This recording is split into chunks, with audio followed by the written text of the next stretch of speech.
Hello, good people. Mark Holmes here, and as always, I want to say thank you all for watching, commenting, subscribing, and being part of Joe Boo's day job.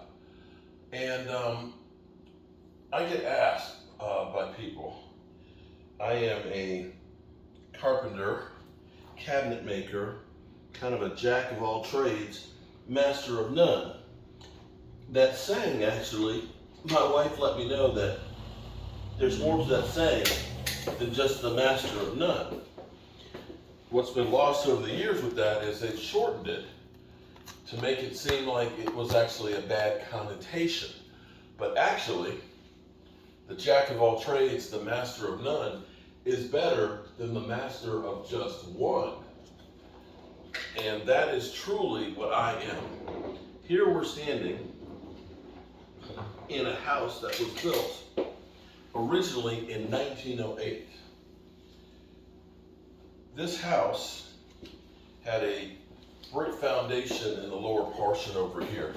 This actually, where we're standing at right now, this basement apartment, used to have an areaway here that led to the upstairs. This portion of the house that's actually in front of me was actually the outdoors, and there was a porch above this. When we got this in 2008, let me show you what I'm talking about here. When we got this in 2008, this was actually a brick wall that was 18 inches thick, as well as back through here. But unfortunately, the old Williamsburg brick, which were handmade brick, crumbled, and literally I pushed the wall over. We had put the upstairs actually on stilts, so we rebuilt it. We ended up putting new plumbing, electrical, and everything in there, and we ended up putting in more windows. This unit right here is actually really nice because even though the lights aren't on, you can see how much light, even with the mini blinds down, is in here. It's a small spot, but we ended up taking this place and creating a whole separate apartment from the upstairs. And this is the master bedroom. It's a nice little 2-bedroom, 2-person home, and it's a garden apartment. So the question is, with now interest rates going up and the housing market having been as bad as it's been, and rents going up, should you consider being a landlord? Should you consider putting rental properties in your portfolio? Well, when we bought this place, it was literally crumbling to the ground, and I think it had been sitting vacant for about 12 or so years. Most people looked at me and said, "You're going to tear it down." Well, we didn't tear it down, we actually rebuilt it. I gutted it out, of course, with my son and my friend Ramon, who has passed away. We gutted it out, we rebuilt it, we turned it into 2 units because when the real estate market was going belly up, we had bought this as a place we were going to flip. And then all of a sudden, houses weren't selling. And that's when we changed gears and made this a rental property. So back to the original question. Being a landlord, for me, it's actually a good thing because I am a jack of all trades. This unit had been trashed. We ended up having to evict the people that were in here, and literally it looked like a crack house. We've had to go through, put down carpet, we've had to go down, put down new laminate flooring through here, we've had to paint it and everything else. It looks really good now. We have new tenants that are going to be moving in.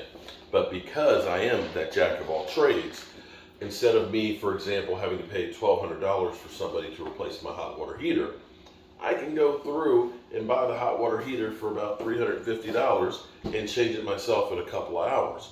Instead of having to pay a painter to come in here, or a carpet guy and things, I actually am able to do all the work myself, which makes it more profitable. Now, if you're not that jack of all trades, here's the problem. The problem is you're now reliant on others to take care of the maintenance on the properties.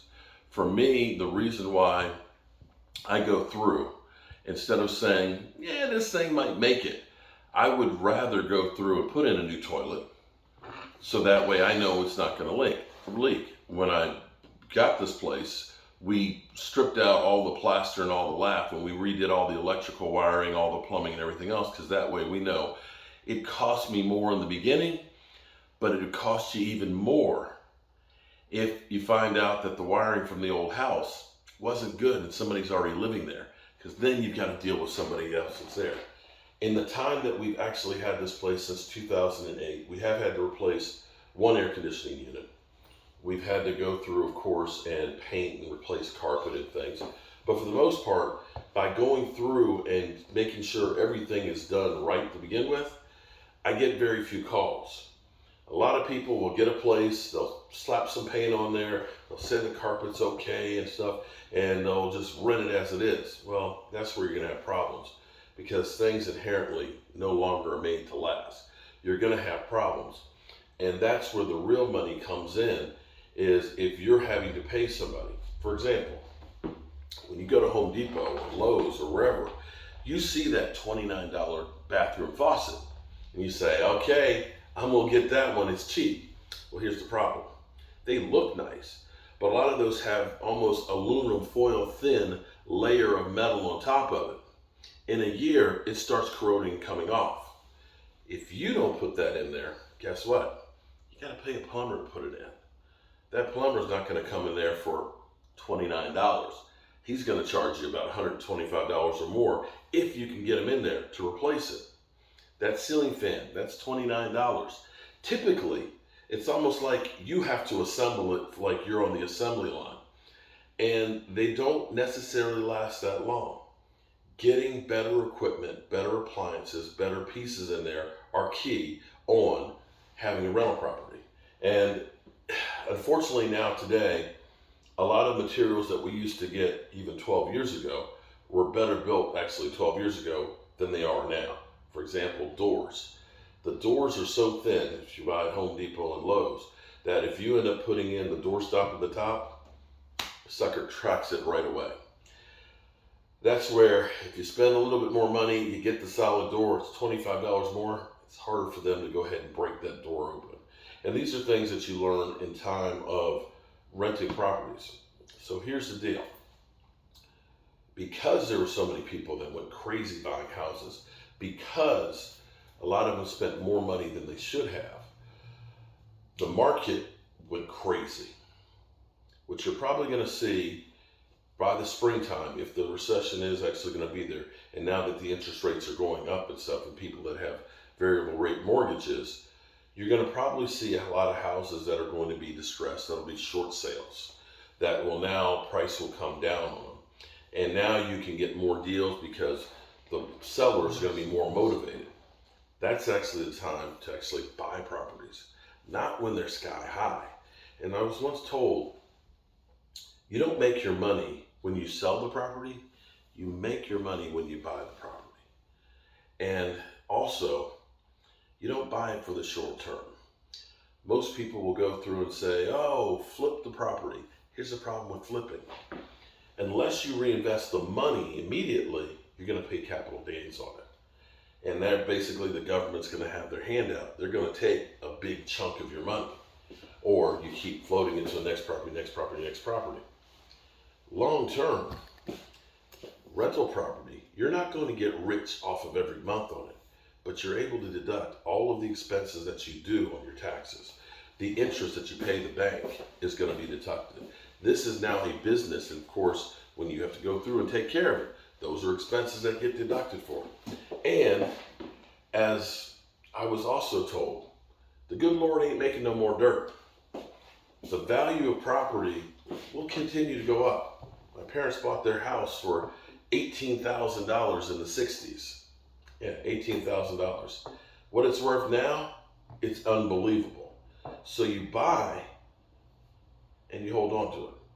So for those, some people like to invest in the stock market. I look at buying a house as like investing in the stock market. But the only difference is unlike cryptocurrency, I can go over there and I can see that that house is still there. And as long as you're doing it as a rental property, you're holding on to it and you're able to build the equity. So, is having rental properties the right thing for you? It's a pain in the ass. You got to deal with people that are living in your home. And not everybody cares about taking care of your house. You're going to get some bad tenants. And that's where being diligent on the people that you put in there and actually keeping an eye on it, which is something I learned the hard way, which is why this was basically turned into almost a crack house, we're going to do better in the future in managing those. If you're a person who enjoys working around on your house and stuff, then maybe having rental properties is a good way to help your portfolio. If you're not, there's other things of ways that I'm hearing now where basically you invest your money with a whole bunch of other people and they take care of the properties. I have no idea how well that works, how much your return on your investment is and things like that. All I know is, for me, I end up having to take care of these properties. But these are my babies and I enjoy taking care of them because I feel like I'm a piece in the chain. This house, it's 125 years old. There's been a lot of people that have lived here, and I am the caretaker of it, and it's helping to care and take care of me in the meantime. So that's my thoughts on whether or not you should be a landlord or not. It is a pain because you will get calls all hours of the night sometimes with problems. But if you think ahead and take care of those problems before they become problems, you won't get very many calls at all. I'm Mark Holmes, and thank you as always for watching, and I'll catch you guys later.